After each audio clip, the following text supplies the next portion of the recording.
Hi, and welcome to Two CPAs and the Mic, the podcast where we talk tax, finance, and all things related to business. Whether you're a business owner, working professional, or someone who wants to start a career in accounting, this is the podcast for you. Hosted by CCK Strategies partners Jeff Frable and Sara Mays, we dive into relevant business and tax matters with working professionals to make these topics less intimidating, relatable, and dare we say fun? Let's get down to business.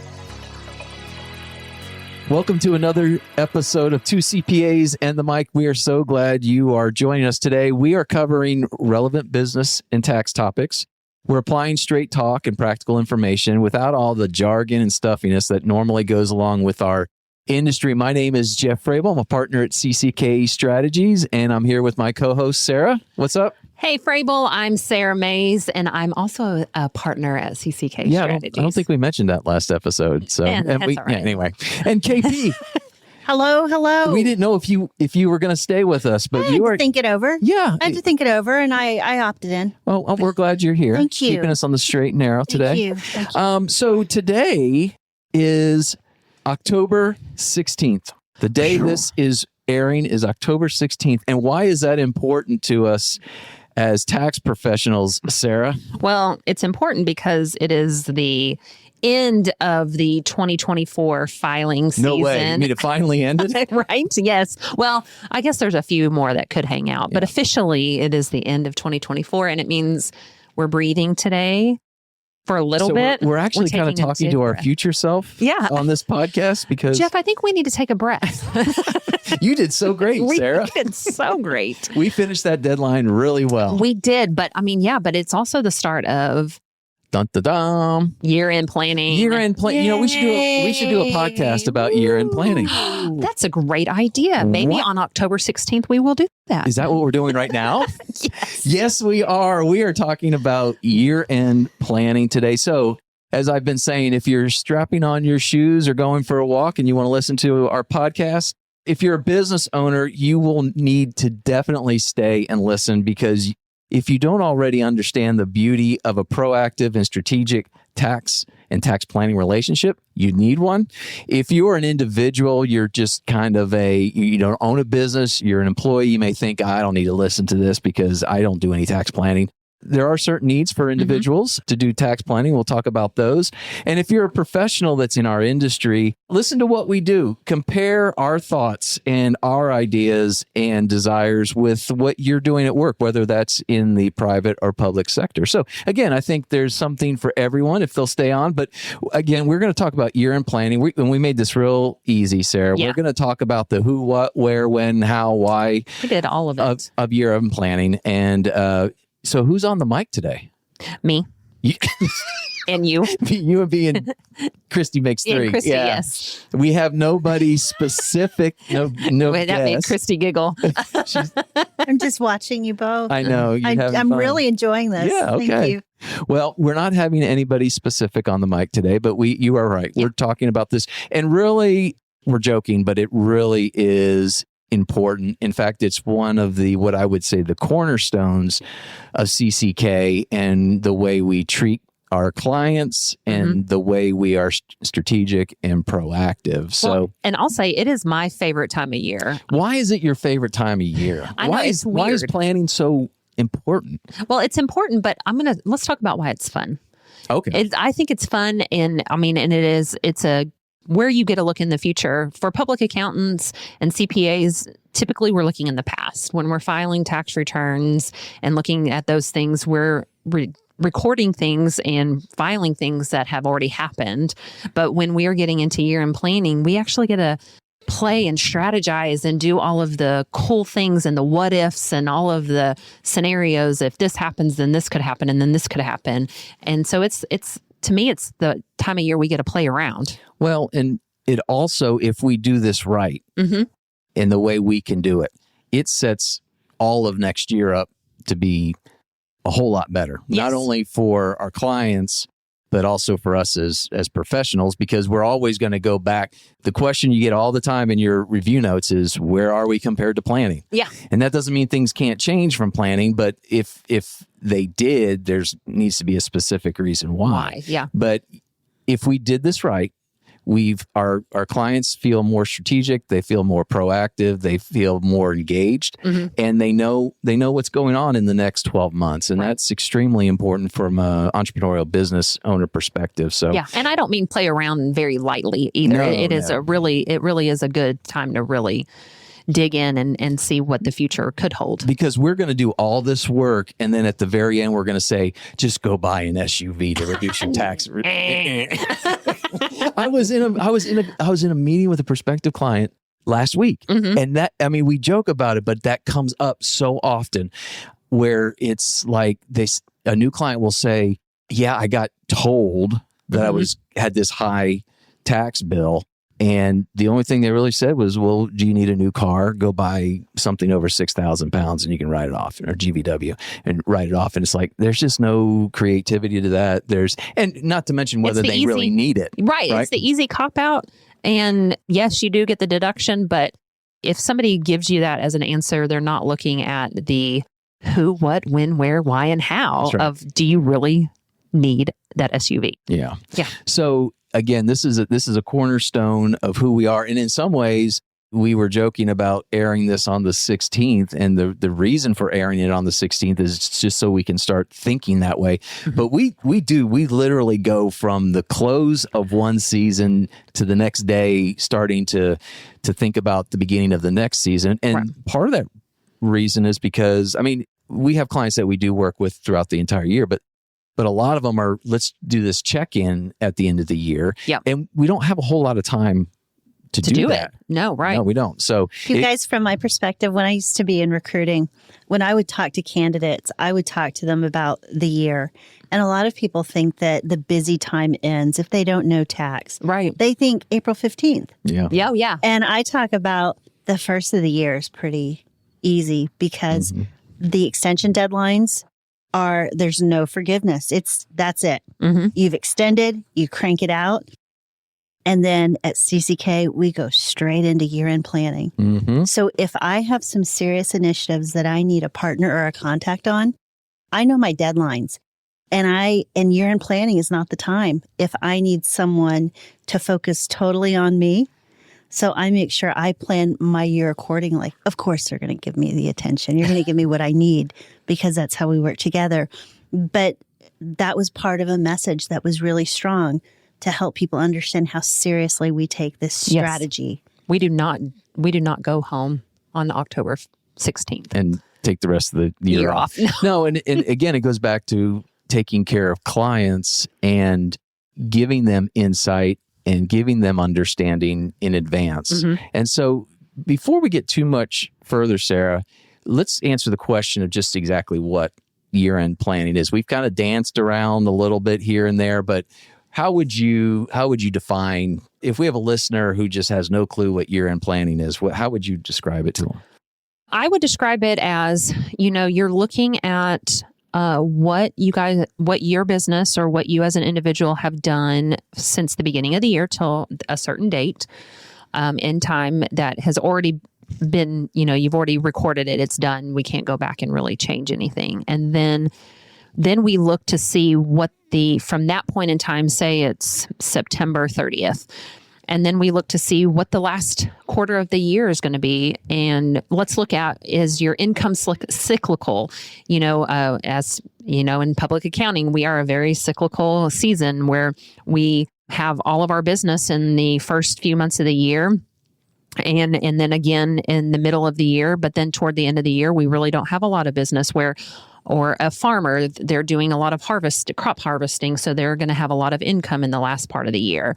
Well, we look at that. Every business has cyclical in nature. So you're looking at what could be at the end of the year, not just from an income standpoint, but also from an expense standpoint. There could be some expenses that go out, and we can make decisions on those items to really kind of give a good projection of where we think you're going to land from a taxable income standpoint at the end of the year, so that you can proactively prepare for what kind of cash flows you need for your fourth quarter estimates in January and for your final tax bill. And that's, you pay out in April, and that first quarter estimate that's also due in April. And that's a lot of cash flowing out in a 4-month period. Yeah. So it's maybe two or threefold. It's finding out and that doesn't mean that you just calculate a tax liability and say, here it is. Right. I mean, that's just the beginning of a conversation, because here at CCK, we are results driven. And so and that doesn't mean that you get a bad answer, so you work hard to make it better. It's just that way all the time. Do we have not even the best answer, but do we have the right answer? Right. And that's a whole lot different than the best answer, because some people may think, well, if I report no income, that's what I want. And that's just not necessarily the case. No. It's really funny. We play in this world with our clients where they don't want to pay more tax than they have to, but when they want to show their operations to people like bankers, they want that to look really good. Yes. And the bankers got kind of smart and they said, no, we just want to see what's on your tax return. Right. Yes. And so sometimes you have to walk that line, and whether income is going to go up or going to go down. Sometimes you may want to pay more tax now because you're going to have higher rates next year or something like that. So it's just the beginning of a conversation that ends up with agreeing that this is kind of where we think things are going to land. Here's your timeline on cash flow. And if we come away with anything that we need to implement before the end of the year or the reporting period, we go ahead and do that. And sometimes it includes the purchase of equipment, but not necessarily SUVs. Well, and also we also don't look at, I know we mentioned like, hey, we're going to calculate what the end of the year looks like, but there are just some decisions that can be made that, your year end business doesn't stop on December 31st. No. Business continues to go. And so we may decide, we can make some decisions like, should we do this in this tax year, or should we push that to the next tax year? And not just because of only tax rates, but some people could be selling their business and they know that in the next year. And so we may hold off on doing certain items.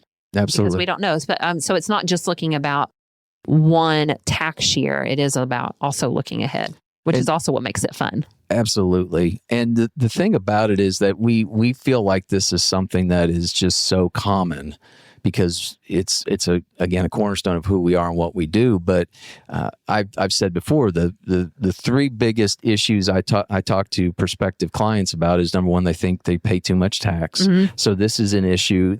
Doing this allows us to make sure that they're paying the right amount of tax. There's no planning. There's no proactive approach, which still boggles my mind to this day. But so this again is what we're doing. We're being proactive and strategic. And the third thing is that they don't feel like they get return phone calls. Now that has nothing to do with year-end planning, but right. But reaching out and going, hey, we need to if this isn't on your mind, I'm going to put it there because it needs to be important to you. We don't like surprises just as much as our clients don't. Right. And so the more strategic we can be, the better. Right. So, exactly. So Sara, we talked about kind of what the year-end planning is, but why do you think it's important? It's important because it helps kind of, I'm getting tongue-tied. I'm trying to spit it out because I can't say surprise. We're trying to eliminate or tamper down as many surprises as we can going into April. One of the things that Jeff and I hear often, and a lot of other people in our firm too, is my prior tax accountant told me on April 14th what my tax liability was going to be, and it was $80,000. And I would fall on the floor if I was told that exact same thing. So it is tampering down any surprises. It's also trying to avoid penalties and interest on making payments late. Right. Now, Frable. Yes. I think one of the things that I think we need to definitely tell our listeners is how often you should be making your tax payments to avoid penalties. Oh, you mean about being strategic with the timing versus just whenever I feel like it? Right. Yes. Well, and that's a very important part of the year-end planning process is this timeline that we're talking about. It not only estimates kind of what your tax due is, but also what your estimates may be for the following year. So yeah, go ahead. Let's talk about explain how often should I be paying tax? You should be if you're a business owner and self-employed and you're not having any payroll or any withholdings withheld from a paycheck because you are not earning a paycheck, you're getting paid from your own customers and clients, you are responsible for paying estimated tax payments. And those are quarterly. And the quarters are weird. The payment due dates are April 15th, June 15th, September 15th, and then the following January 15th. And there is an underpayment penalty if you don't pay those on time. And I think that interest rate varies on what that penalty amount is. I will generally tell people, because even though we give a timeline, it's up to the business owner to decide how they want to manage their cash flow. And there are plenty of times where the comment will be made, well, I need this money for that. Mm-hmm. And the conversation we have is, well, okay, there could be some underpayment penalty, which isn't really punitive. But if you can take your money and do something with it that gets a huge return or builds the value of your business for a short period of time, right? It may be it's a cost of doing it's just a different way of borrowing money. That's right. I mean, when you're borrowing it from the government. When we were doing work in the cannabis industry, they pay a lot of tax, and there was no lending opportunity in that industry. And so I would hear all the time, well, what's my interest rate going to be with the government? Well, it's going to be, 5, 6, 7%. Well, I'm going to pay 20% with this mezzanine lending because we can't get traditional lending. So I'd rather pay the lower, that rate. Yeah. And so that, again, it goes back to the business owner. It's up to them to make that decision. But 4 times a year, you're supposed to pay that in. It's supposed to be pretty consistent. Yep. The other thing that we reference is that you can make a minimum amount of a payment. Right. And so, in other words, to make this really easy, if your tax is going up next year and this year's tax was $100 and next year you think it's going to be $1,000, you only have to pay in the $100 until April 15th, and there's no penalty on that, and you can pay everything that's additional after that. But again, you are required to pay tax at a certain rate, at a certain consistency, at a certain time. And so that's part of the year-end planning process. But I agree with you. Some of the things I wrote down, do you like to pay penalties and interest? Right. Then don't do year-end planning. Do you like surprises? Then don't do year-end planning. Would you rather pay strategically? Or willy-nilly. Or willy-nilly. So I like then, then you need the planning. But when we transition into who needs the planning, the group of people that come straight to the front of the line are the business owners. That's right. You want to talk a little bit about that? Yeah, business owners, like I mentioned earlier, you don't have a paycheck, you're not paying yourself and having those withholdings taken out for you. So it is your responsibility to make those payments. And one thing that as a business owner too, that some of them are surprised with is that, they kind of have two taxes that they're having to look at. And that one of those is, you've got your ordinary tax rates, which is what most people are familiar with, the brackets, the 10% all the way up to the 37% top bracket. But then they're also responsible for self-employment tax, which is Social Security and Medicare. And that's a 15.3%. And that takes a lot of people by surprise, especially when they become new business owners. And so, and Jeff even has this, I'm going to skip around a little bit. New business owners absolutely need year-end planning.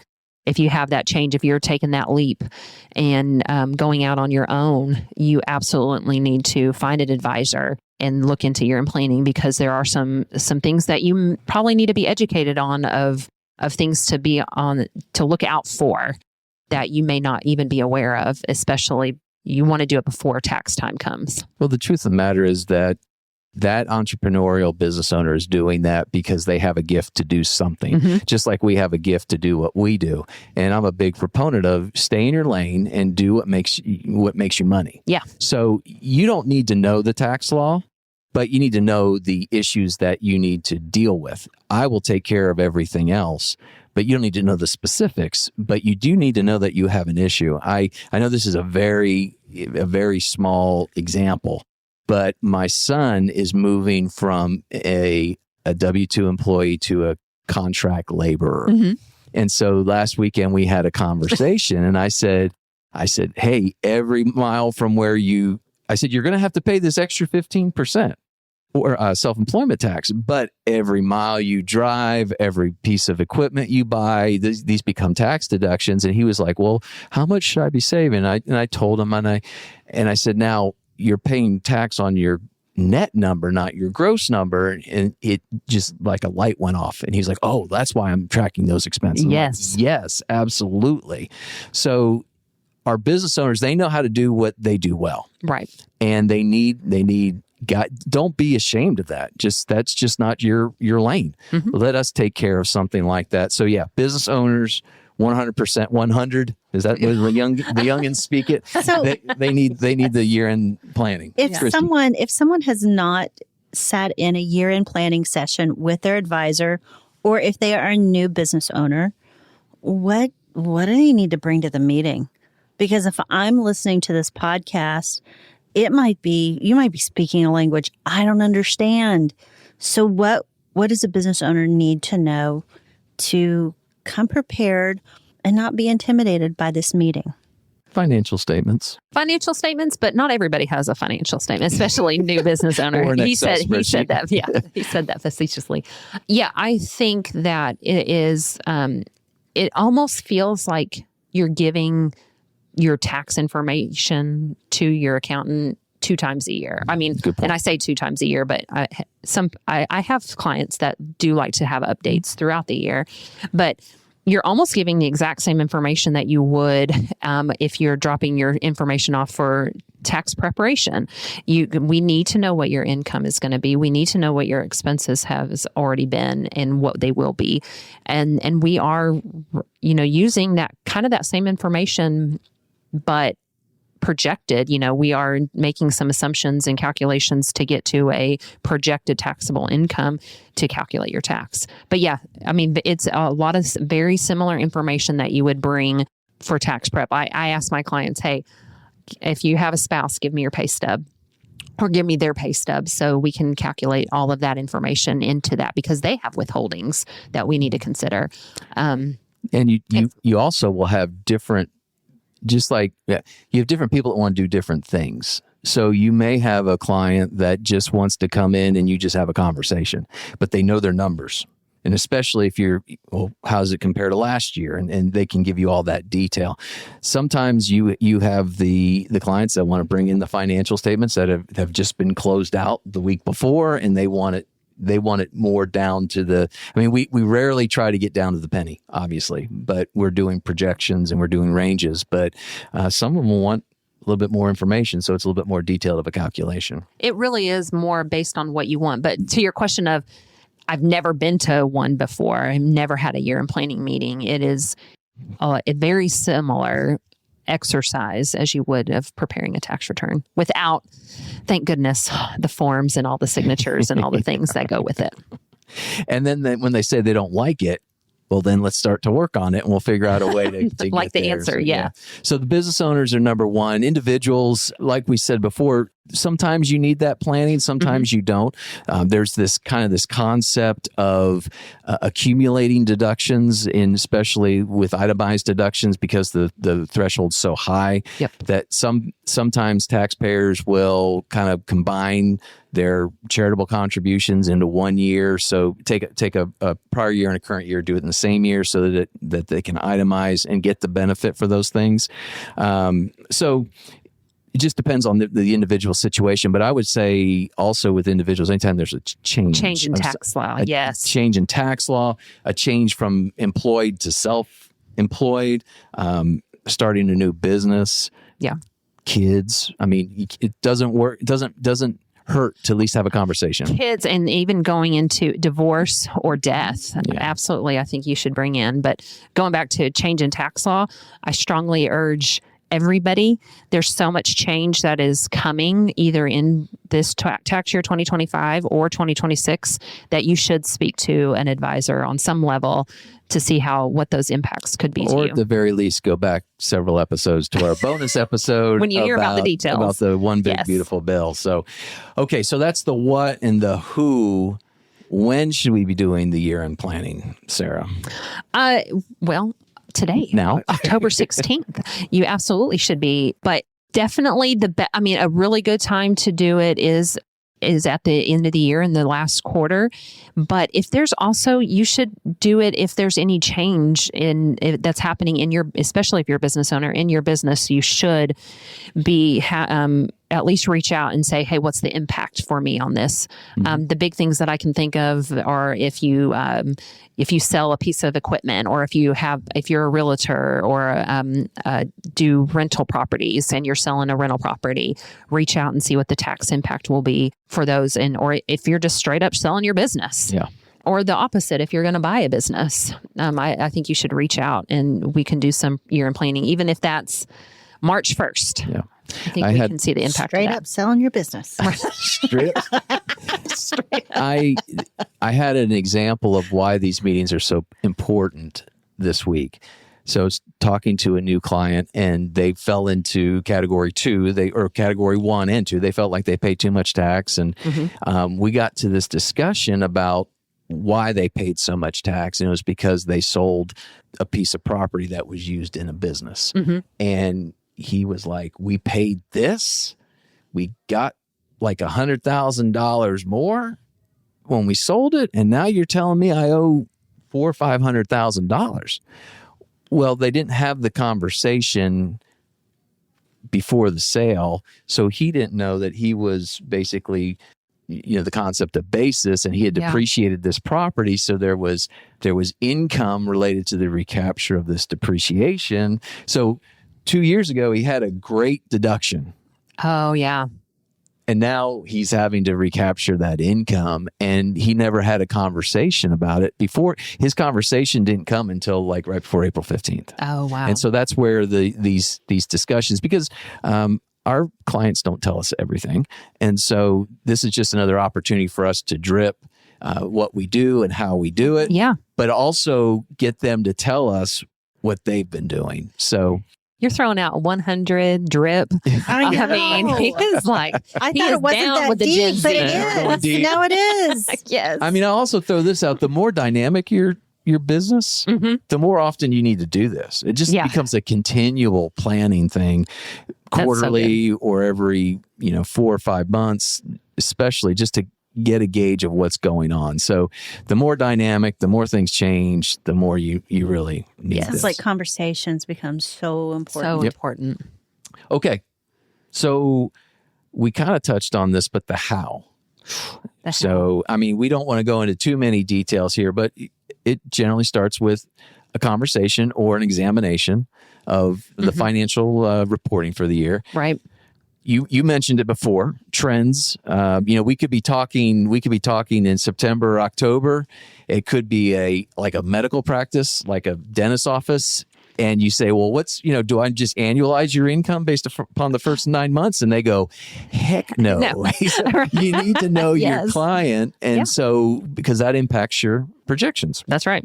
And another thing too, just to touch on what we talked about earlier too, when you're doing that, when you're starting with those financials, you have to have the conversations on, especially when you come up with an answer, a preliminary answer, we need to talk about what kind of income is coming, and is there a possibility to defer it to the next tax year based on where, if we have a much higher income bracket that you are in this year, maybe we can push some income to the next year. Do you have the opportunity to do that?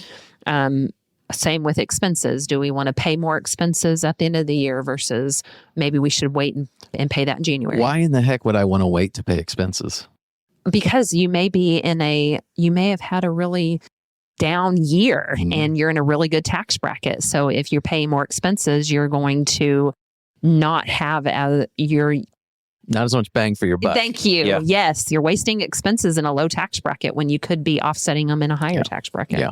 And so the other part of this discussion that becomes very important, and we've been kind of joking about the whole SUV thing, but equipment and depreciation play a significant role in this process, especially with the most recent tax bill. So do you want to kind of jump into that a little bit? Yeah, first we keep calling it the one big beautiful bill, but Jeff got to rub shoulders with some of our congressmen about a month ago. What is the new name? I don't remember. Are we talking about HR 1? Yes. Yeah. But there's a new name? Yes. It's the Working Families Tax Cut something. Okay. Yeah. Well, technically, they stripped that one big beautiful bill title from the law because it didn't adhere to certain policies or whatever. Compliance stuff. Yeah, it wasn't a political thing. It was just it was a policy procedure thing. But yeah, it's like the Working Families Tax Cut Act or whatever. Yeah. But Okay. What was your question? I have a question. While you're remembering your question, I remembered it. when you come back to when you're coming to this meeting, I'm a business owner. Does my spouse need to be with me, That's a good question, Christy. or my business partner? Partner, yes. most likely yes. If your spouse is your business partner, yes. However, I have many clients that their spouses really, their sweet spot is not the numbers. And so the partner with the numbers as their sweet spot, they're usually the ones that come. But if the spouse is highly involved and they do all the things together, then absolutely they should I think it goes come. back to strengths. If you and I are business partners and your role and your sweet spot is the marketing and growth and all that kind of stuff, and mine is understanding more of the tax issues, I think I go, and then hopefully we have a relationship where we trust each other. We meet for coffee Yeah. later and debrief. Yes. Okay. Absolutely. And Or then hot chocolate in your case. That's right. It's just a part of how you operate as business partners. So I prefer to have people in there that are informed and can at least understand what we're talking about. And you know what? If you don't, just sit in there and shake your head, and at least you're absorbing some of that stuff. You guys know where I'm coming from, because not everybody is swallowing what you're sharing. What we're serving. Yeah, right. And so that's why I asked. That's a good question. Let's just not assume that everyone gets it. So let's go back to the question that Sarah forgot. I was asking you about equipment and depreciation and why that's important in year-end planning. SUV. Yeah, you got to buy that SUV. So historically, there has been accelerated depreciation around equipment, certain types of vehicles that it's called bonus depreciation, where you can take a percentage of the total cost of the piece of equipment or vehicle in year one, the year that you purchase it. What's so important with this year compared to years past, especially with the passage of the new bill, is that 100% bonus is back in play. So if you buy $1 million piece of equipment, you can write it all off in year one if you wanted to. But that's one of the things that is beautiful in year-end planning, is that we can make those decisions now, and you guys can see. And when I say you guys, you people out there. Which people are you? Are you talking about your people or my people? All you people out there that need year-end planning, all you people, then you can see what the impact is if you depreciate. Yeah, and you can run different scenarios. Keeping it real. Yeah, Yes, thank you for keeping it real. And this, again, I'm going to go back. This is another good time to have a conversation about potential impact in the future, because I had a client conversation once before where, we bought vehicles and we wrote them off, and then they traded them in. And his comment to me was, we were not told about the recapture. So you had this benefit a year or two ago, and now you have a $50,000, $60,000 of additional income that they weren't planning on. If you're having these meetings, it gives you the opportunity to have that You conversation. guys, in this conversation, is this where you would talked about changes, talking about new? What if I am a new client and I am in an LLC and you really think I should be? I know we're talking structure. Yep. Did I jump the gun? No, I know where you're going. Okay. Perfect. Okay. Ask the question. Finish it up. Well, I kind of did, but what if I've been with another advisor and I've been in what we could say the wrong structure. I was going to say the less advantageous tax structure or the business structure. I'm going to refer you to, I don't know the episode number, but I think it's Choose Your Avatar. Yeah. We talked about entity selection. But what an appropriate name. Tell us about that. But Choose Your Avatar. You're absolutely right, Chrissy. This is, we go back to this annually and go, is this still the right, is this still the right structure? And it's really good to do this before next year, because there may be certain forms or certain extensions that we have to file because we're not exactly certain what we want to do, and we want to keep our options open and available as long as we possibly can. So it affects everything that we do going forward. Will HR1 impact any of the structure, or is that TBD? That's TBD is TBD. to be determined. Man, we are all about some acronyms and stuff today. Yes. I think it's to be determined. It's a business by business consideration. It should be a conversation that you touch on every year. It may be as simple as, your structure's great, we'll just keep going. But it is a discussion that I think you should have if it's still the right structure gives you the for opportunity. you.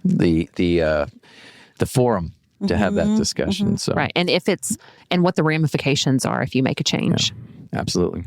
So there's not only the kind of the discussion about what activity has been like, what's going to be like, projections, but there's also, I think the other part of this that's really important to understand is your state situation, because you may not have any more or less taxable income, but maybe something changed with the states that you've been operating in. And so now we have something like a pass-through election that needs to be considered, or just filing in a new state and what that means. Yeah, that's a good point. And year-end planning is a really good time to really look at if your business has expanded to another state. Tell your tax advisor, because you do need to file in another state and pay tax in that state. And you may not have even realized it if you hadn't mentioned it before. And it's a really good time of year also to what we in our industry call a state nexus study. So nexus is what each state government determines if you have activity in that state and you have a filing requirement. Yep. And so great conversations to have at year end. Okay. So we've been talking a lot about the business owner. Let's not exclude the individual. And so there are certain things that even if you're not a business owner, if you're an employee or of some kind, or have some complexity your tax return, there's things that you can be doing at year end. You could start doing now. Sarah, what might some of those things be? You can start organizing your bank account activity, downloading your bank statements and your credit card statements, and start kind of compiling what your income and expenses have been for the year. I think year-end planning is a really good time to, at least if you start compiling that information before the end of the year, you can start talking to your advisor now about what expenses are deductible versus not. And that way you're not doing it last minute. Take the time and do it now.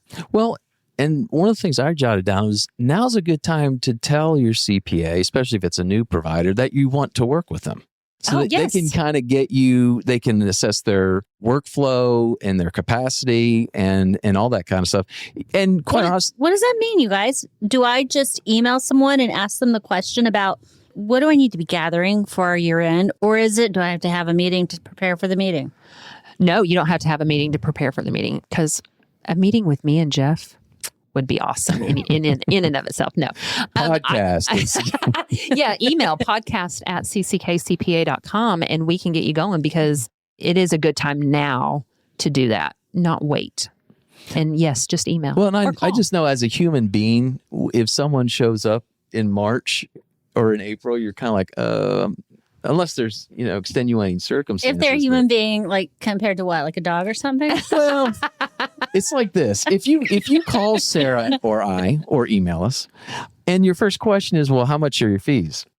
Our first answer is going to be, you're probably not the right match for us, because we deal with value and we deal with creating that value, and we think about things differently. And sometimes you get what you pay for. Yes. And so just having that person on the ledger, on the schedule that goes, okay, I know they're going to come. And it also, quite honestly, things get a little hectic in March and April. So we want to get you into the system so that you're being tracked and we're getting things filed and like extensions and all that kind of stuff. So, and we know life happens and your CPA could just quit or die or pass away or I mean, and so we know, we know life happens, but really and honestly, the best time really is to start now. Start looking now. I love that. That is what I wanted to hear, because the things that we're talking about are complex. Mm-hmm. And so now. Okay. Mm-hmm. Yeah, especially when you have the opportunity to take a breath and think through some things and have the time that even after you leave the meeting, something may come to mind that you can pick that conversation back up and you have time to react to it. I've heard both of you talk to clients and about clients, and so much of the conversation is not always about their financial statement, but it's about their business goals, their objectives, and their dreams. And I think what you guys do best is really connecting with them to help those objectives and dreams become reality. Ooh. And it's a lot more than a financial statement. It's Right. about the heart of the person and the people that they employ. Yeah. Maybe we should add goal oriented to our core values. What do you think? I think Oh, that's it's already there. great. I think that's great. No, but I'm so Christy, encouraged. Christy, no, that is truly the point. I know we've been talking about year-end planning and more of the mechanics of that, but really at the end of the day, it is about furthering your business and going where you want to take it. And being in a position where you are that truly trusted advisor. And it's not, we don't have to just talk about tax in that situation. Right. In that meeting, that client may need an attorney, they may need something else. And it's just a matter of doing what you can to take care of the client is really what it all boils down to. And the more interactions we have, the better opportunity we have to care for them. So that's just a whole piece of this process that starts on October 16th and it doesn't end until October 15th of the next year. So. That's right. All right. So I think we pretty much covered everything, Sarah. Can you think of anything else that I think we did it? Just do it. Do year-end planning. Do your year-end Just planning. do it. I know it's hard. I know it's difficult, but the first time that you catch something, you'll say, or the first time you get surprised, Yes. you're going to say, I'm never going to do that again. Right. So, And join in the fun. I said at the beginning of this, year-end planning is the funnest time of year. Get in on the fun. get in on the fun. That's how us CPAs like to party. Right.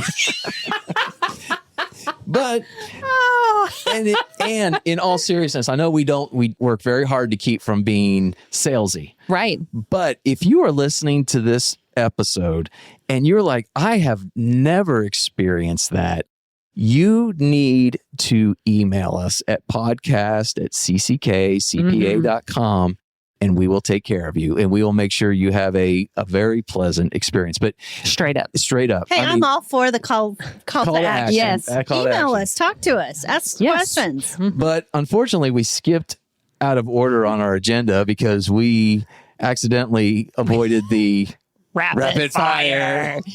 We're going to do a cool rapid fire today. Are we going to go? Me and Jeff are going to rapid fire Back and forth. questions each other. Are we going to do one-on-one? Like me do all five? Or No, back and forth. Okay. All right. You go first. Okay. What do you collect? Humans. Sorry. Yeah. Please don't come after me. What do you collect? Medals. I collect You running. Yes, I collect running medals. I thought you All right. meant metal, That's where I thought you would go. Yes. like steel Yes. or something. Nickel. I wish it was gold. I need to start collecting gold. Okay. And I met humans like friends. People. Yeah, obviously she loves not. it. yeah, not like Sorry. human bodies. Please don't. We better finish up quick. Okay, so I have some more professional geared rapid fires. Oh, so okay.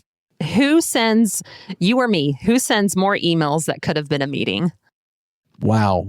Who sends more emails that could have been? Probably me. Yes. Yeah. Word. Yeah.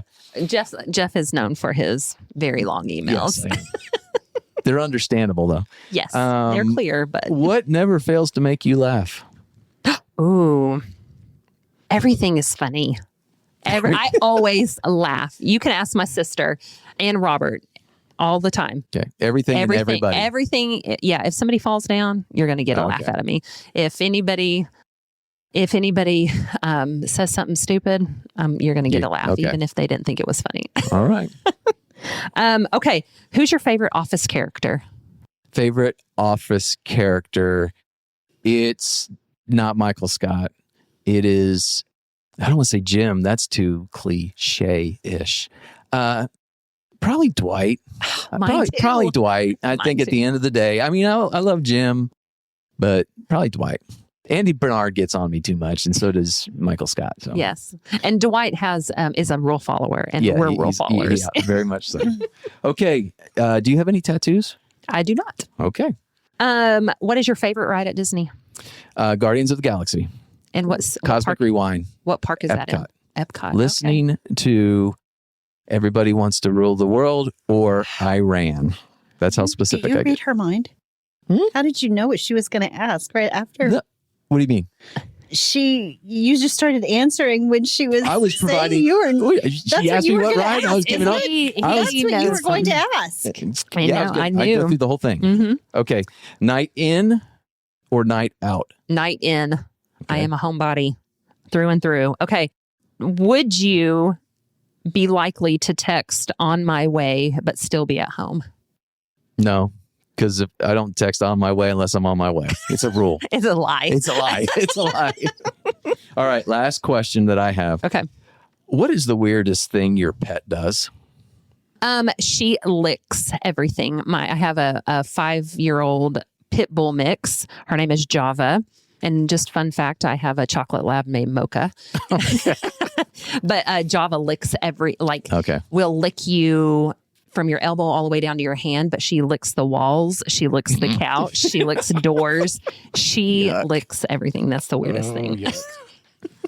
All right. What is your favorite professional decade? Like out of your whole professional career, what's your favorite decade?